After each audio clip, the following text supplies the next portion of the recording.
Então, queridos, voltei aqui para a gente dar a continuidade, né, desse ensino, para que vocês tenham discernimento, para que vocês não se deixem enganar, tá? E eu vou deixar aqui alguns versículos, né, da palavra. Como eu queria deixar esse outro testemunho que eu vivi, né? Que nesse tempo que eu estava, esse obreiro, ele sempre, sabe, aquele duplo jogo, não era só ele. Outras pessoas que me perseguiam, pessoas que não estavam libertas, meninas que tinham envolvimento ainda com a Umbanda, né? Se ajuntou com outra cristã que a gente chegou até a congregar juntas, que é uma mulher do meu primo, sabe, a esposa do meu primo. E aí ela se ajuntaram as duas e foi uma batalha espiritual que vocês não têm ideia. Eu chegava naquele templo ali carregada por Cristo e meu marido, porque mesmo na hora de orar era que parecia que eu tinha 10 quilos de cimento armado nas minhas costas, porque era terrível. Então eu vejo assim aquela passagem do cego, eu me vejo muito como ele, porque enquanto ele era cego estava tudo bem, mas quando você pede a Deus para ver a verdade nua e crua, você é inimigo de toda parte. Então é por isso que eu digo para você, não se engane, não é todo mundo que está dentro dos templos que tem vida com Cristo, não. E nesse dia vai ter o grande julgamento dos cristãos. Deus é detalhista. Conta uma coisa que aconteceu comigo. Eu ganhei essa menina para Cristo. Porque ser uma mãe na fé não é obrigado você chamar aquela pessoa de mãe, porque isso é uma bobagem. Nós somos assim, mãe na fé, né? Mas não tem precisão de chamar de mãe nem de pai, que pai só tem um. É por isso que padre está errado de dizer padre. Padre significa na língua latim pai, e pai só temos um, que é Deus, tá? Mestre não se diz a qualquer um. Mestre só temos um, que é Jesus Cristo. Então a gente tem que separar as coisas. E essa menina até hoje, né? Eu a conheci com 14 anos. Essa menina se envolveu com um rapaz muito mais velho do que ela, muito mais velho. E ali eu comecei, Deus me deu aquela menina para cuidar dela, né? Eu já levava ela para a igreja, às vezes o marido não gostava, um homem já bem maduro mesmo, né? Que eu falava até para ela que na Itália, na Europa, um homem de quase 30 anos com uma menina de 14 anos é pedofilia, vai preso, a não ser que os pais, né? Mas os pais dela tinham concedido, tinham permitido.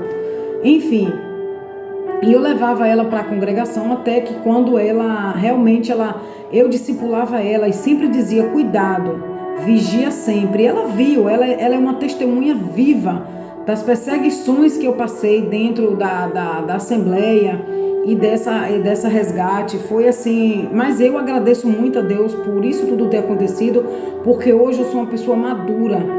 Eu amadureci, Deus me curou de muitas coisas, porque não é fácil. Eu fui muito magoada dentro desses templos.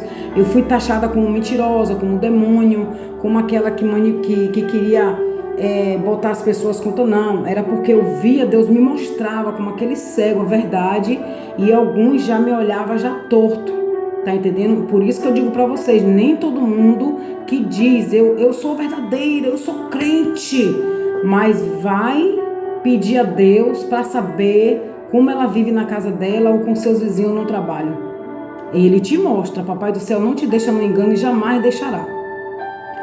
Então aí, praticamente, foi tudo aonde tudo começou, sabe? Aquela coisa, e Deus me mostrava, e hoje essas pessoas a gente vê os frutos, estão separados, infelizmente, tá? Meu primo não tá mais com essa pessoa.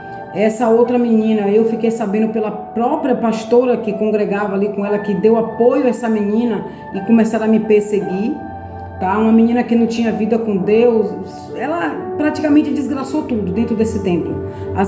Eu perdi, as meninas estão tudo desviadas, sabe, as meninas que eu estava tratando, cuidando. Essa menina junto com a outra fazia festa, fazia comida, almoço na casa dela, convidava essas meninas. e dali preparavam um banquete para falar mal de mim. Né? Então eu glorifico a Deus porque eu cresci muito espiritualmente, pela glória de Deus. É essa prosperidade que eu busco, eu chegar em um terreiro de gente cheio de os oprimidos do diabo, e eles serem libertos pelaquilo que eu carrego, que é a presença do Senhor. Isso aqui me importa, é fazer tudo para o Senhor com amor, com dedicação, não por interesse e nem por usura de famoso, não, nada disso, tá? Então, eu vou ler aqui para vocês em Colossenses, que diz assim, capítulo 3, que diz assim: vós, servos, obedecei em tudo a vosso Senhor, segundo a carne, não servindo só aparência, como para agradar aos homens, mas em simplicidade de coração, temendo a Deus. E tudo quanto fizestes, faz-o de todo o coração, como ao Senhor, e não aos homens. Sabendo que receberás do Senhor o galardão da herança, porque a Cristo o Senhor servis. Porque a Cristo o Senhor servis. É a Cristo que você serve, não é aos homens. Coloca isso no vosso espírito, pega isso no vosso espírito. Mas quem fizer agravo, receberá o agravo. Quem fizer, pois, não há acepção de pessoas, tá? Então aqui o Senhor, ele continua falando, se você fez alguma coisa de errado, você vai ter a consequência. Tá entendendo? Papai, naquele grande dia, vai chamar sim a sua atenção. E mais aqui, meus amores, que eu marquei, aqui fala assim, deixa eu ver, Romanos capítulo 1, Romanos capítulo 2, que diz assim, eu vou ler aqui para vocês, fala assim, ó, a impenitência dos judeus, a impenitência dos judeus e a justiça de Deus. Portanto, és inexcusável quando julgas o homem, quem quer que sejas, porque te condenas a ti mesmo, naquilo em que julgas a outro, pois tu que julgas fazes o mesmo. E bem sabemos que o juízo de Deus é segundo a verdade sobre os quais tais coisas fazem. E tu, homem, que julgas os que fazem tais coisas, cuidas que fazendo-as tu escapará ao juízo de Deus? Ponto de interrogação. Os desprezas tu as riquezas da sua benignidade, a paciência, a longanimidade, ignorando que a benignidade de Deus te leva ao arrependimento? Mas segundo a tua dureza, o teu coração impertinente entesouras ira para ti no dia da ira e da manifestação do juízo de Deus, o qual recompensará cada um segundo as suas obras. Romanos capítulo 2. Então aqui o Senhor já está falando. Como eu posso julgar você? Como eu posso bancar a boa zona com você quando eu estou no erro? Será que eu sou digno? Então a gente tem que separar as coisas. Eu não julgo a tua pessoa, nem você a minha, mas nós possamos julgar as nossas obras. Se vocês estão vendo que eu estou fazendo algo de errado, mas Célia, eu não sou de acordo com o que você está falando, o que você está fazendo, Célia, porque eu conheço você. Você prega aí no YouTube, mas eu conheço você. Aí eu começo a ter raiva daquela pessoa, porque ela está me expondo. Ela não está me julgando, ela está me expondo. Deus está aprovando isso, porque ela me conhece e ela tem o direito de dizer: você está pregando aí, minha irmã, mas você não está vivendo isso. E isso é pecado para Deus. A quem tu queres enganar? Então, é justo que uma pessoa me expõe, porque eu não estou dando, eu não estou fazendo a vontade de Deus e estou querendo enganar quem?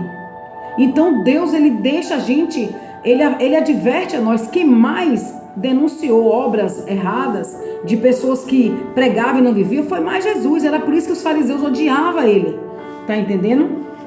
E mais adiante aqui, queridos, fala assim, tem outra passagem aqui maravilhosa em Timóteo, em 1 Timóteo, que diz assim, ó, Paulo, apóstolo de Jesus Cristo, pela vontade de Deus, segundo a promessa da vida que está em Cristo, a Timóteo, meu amado filho, graça, misericórdia e paz da parte de Deus Pai e de Cristo Jesus. A aflição de Paulo por Timóteo, exortação, a firmeza e a constância ao ministério. Dou graças a Deus a quem desde os meus antepassados sirvo com uma consciência pura, porque sem cessar faço memória de ti nas minhas orações, noite e dia, desejando muito ver-te, lembrando das tuas lágrimas para me encher de gozo, trazendo à memória a fé não fingida que em ti há, a qual habitou primeiro em tua avó, Loide, e em tua mãe, Eunice, e estou certo de que também habita em ti. Por este motivo te lembro que despartes o dom de Deus que existe em ti pela imposição das minhas mãos, porque Deus não nos deu o espírito de temor, mas de fortaleza e de amor e de moderação. Aqui o Senhor tinha essa preocupação com Paulo. Paulo tinha uma preocupação com Timóteo, ele estava sempre ajudando a Timóteo. Por isso que o Senhor, ele diz na palavra dele, é bom andar com dois, porque quando um cair, o outro ajuda a levantar. Então aqui o Senhor fala o quê? Né? Como eu acabei de ler aqui para vocês, tudo tem que ser a misericórdia, uma fé não fingida. Eu tenho que ter misericórdia do meu irmão, mesmo que ele esteja no erro, mas eu preciso ter misericórdia dele. Misericórdia é amor. É você saber que aquela pessoa conhece a verdade e está praticando o erro da mentira. Ela está fazendo uma obra do diabo, que é a mentira, a usura, a inveja, o engano. Isso não vem de Deus. E o Senhor, quando você vê um crente falar, eu tenho medo, o medo não vem de Deus, gente. Olha o que está falando aqui, ó. Porque este motivo te lembrou que desperte o dom de Deus que existe em ti pela imposição de minhas mãos, porque Deus não nos deu um espírito de temor, que é de medo, mas de fortaleza e de amor e de moderação. Então, a gente tem que separar as coisas, a gente tem que entender o que eu estou fazendo com esse talento que papai me deu. Eu estou tirando as carnes das ovelhas, eu estou tirando as gorduras das ovelhas, eu estou enganando as pessoas. Mas quem é que eu quero enganar? Aquele que sonda o oculto e o escondido. A Bíblia diz que naquele grande dia, quem morreu no mar, ou morreu debaixo de um trem, ou queimado, Deus vai trazer todos os corpos que homens nunca acharam. Então, imagina aí, pensa, aonde é que a gente pode se esconder de Deus? É tanto que a Bíblia diz que naquele grande dia vai ter pessoas querendo tirar a própria vida e Deus vai reter a morte. Então, gente, por favor, ele tem um poder na mão. Jesus já venceu Satanás na cruz do Calvário. A gente tem que vencer a nós mesmos. Somos nosso próprio eu, o ego. O eu sou, o eu quero. Eu faço aquilo que eu quero. Não, você não faz aquilo que você quer. No momento em que você faz uma aliança com Cristo, você se torna escravo de Cristo. E é maravilhoso. Isso prega o apóstolo Paulo. Não vivo mais eu, mas Cristo vive em mim. Eu sou escravo do meu Senhor. Eu faço a vontade dele. Célia, mas é tão difícil. Não é difícil. Não é difícil. Porque Deus te deu um espírito de, alegria. Um espírito de moderação, de fortaleza. Fortaleza. O Espírito Santo é forte. Ele te fortalece de dia e de noite. Então não tenha medo de falar a verdade. Não tenha medo de dançar na frente, de dançar e as pessoas falam, você tá doida? Não, tô dançando para Cristo. Miriam dançou, Davi dançou, por que eu não posso dançar? Não deixe que ninguém te pare. Não deixe que ninguém não ouça vozes que não vêm dos céus. Vozes tipo, você não presta, você não tem talento, você é uma crentinha de meia tigela. Não ouve essas vozes. Ouve a voz de quem te chamou, porque Deus chama os improváveis, é Ele que capacita. Pedro era só um pescador, mas a Bíblia diz que quando Pedro abria a boca, os juízes, os doutores ficavam como? Esse homem fala como um doutor, olha, sem um erro ortográfico, sabe, da língua. Então isso, gente, é viver Cristo, e viver Cristo não é fácil, é sofrimento. Mas é melhor você viver na verdade do que você ter as pessoas batendo no seu rosto, como muitos, né? Que vão nesses tempos aí querer ser honrado por homens. Não queira ser honrado por homens e nem reconhecido por homens. Seja reconhecido e aprovado por Deus. É Deus que nos aprova. Sabe para quê? Para que naquele grande dia, quando a gente for lá, Ele falar assim: apartai-vos, Senhor, eu preguei em teu nome, eu curei, eu expulsei demônio. Apartai-vos de mim, maldito, porque eu não vos conheço. Não queira ouvir isso. Não queira ouvir isso, queridos, porque não é legal. Não é legal. Não queira ouvir essa maldição. Não queira. Então, meus amores, eu quero finalizar aqui também em Romanos, capítulo 1, que diz assim.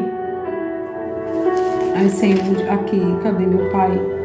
Aqui, Romanos 1, que fala assim: porque desejo ver vos comunicar algum... Peraí, não. Aqui. Paulo, servo de Jesus Cristo, chamado para apóstolo, separado para o evangelho de Deus, o qual antes havia prometido pelos seus profetas nas santas escrituras, acerca de seu filho que nasceu da descendência de Davi, segundo a carne, declarando filho de Deus em poder, segundo o Espírito de santificação, pela ressurreição dos mortos, Jesus Cristo, nosso Senhor, pelo qual recebemos a graça e o apostolado, para a obediência da fé entre todas as gentes, pelo seu nome, entre as quais sois também vós chamado para serdes de Jesus. A todos os que estáis em Roma, amados de Deus, chamados santos, graça e paz de Deus, nosso Pai, do Senhor Jesus Cristo. E depois, mais adiante, diz assim: a fé dos romanos, Paulo anela vê-los. Primeiramente dou graças ao meu Deus por Jesus Cristo, acerca de vós todos, porque em todo o mundo é anunciado a vossa fé. Porque Deus, a quem sirvo em meu espírito no evangelho de seu Filho, me é testemunha de como insensatamente faço menção de vós, pedindo sempre em minhas orações que algum tempo, pela vontade de Deus, se me ofereça boa ocasião de ir ter convosco. Então, o Espírito de santificação aqui nesse estudo fala, esta expressão refere-se à terceira pessoa da Santíssima Trindade. Sua Santíssima o separa totalmente do espírito humano, do pecado e do mundo, e descreve tanto da sua característica preeminente quanto a sua obra. Gálatas 5, versículo 16 ao 24. Obediência da fé. Note-se que Paulo, tanto no começo desta epístola, capítulo 1, versículo 5, como no fim, de 16 ao 26, define a fé em termos de obediência. Para Paulo, a natureza da fé salvífica deve ser determinada por seu propósito inicial, a saber, unir nossa vida com Deus através de Jesus Cristo em amor, devoção, gratidão, obediência, que está em Tiago, capítulo 2, versículo 17, está em João, capítulo 15, versículo 10 e 14, em Hebreus, capítulo 5, versículo 8 e 9. Gente,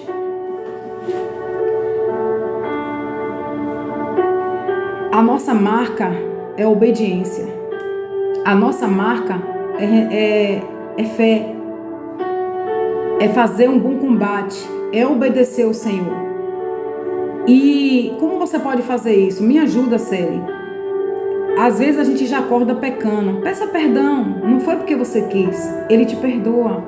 Você vai ouvir uma voz dizendo: você não presta. Não adianta nem você pedir perdão, porque você não presta. É mentira. O diabo, ele é um mentiroso. Ele é um homicida. Ele engana as pessoas. Então não ouve voz que não vem dos céus. Peça sempre perdão a Deus. O crente verdadeiro, ele já acorda pedindo perdão a Deus. Nós não somos perfeitos, mas nós temos uma consciência do que é o certo e do que é o errado. Se a Bíblia diz que Deus sonda e esquadrinha os corações, então você está mentindo, você está pecando porque você quer. Porque Ele te deu uma consciência. Deus é tão lindo que Ele ainda poupa, Ele ainda dá a chance a gente, Ele não mandar um profeta para nos exortar. Porque na própria palavra dele, ele diz assim: vós se autoanalise e percebam que se vocês estão errando ou não. Ele nos manda nos analisar. Então, gente, cuidado, meus amores. Infelizmente, eu peço ao Senhor eu não vou mentir, eu não queria estar naquele julgamento, mas eu creio que eu vou estar. Eu posso pecar, mas eu peço ao Senhor que eu esteja ali para adorá-lo, para glorificá-lo. E todos os dias eu peço ao Senhor, me ajude a te servir com integridade, com justiça e amor, e me livre da corrupção, do engano, da usura e da mentira. Peça isso ao Senhor, tudo. Peça que Ele te livre desse mal. Em nome de Jesus.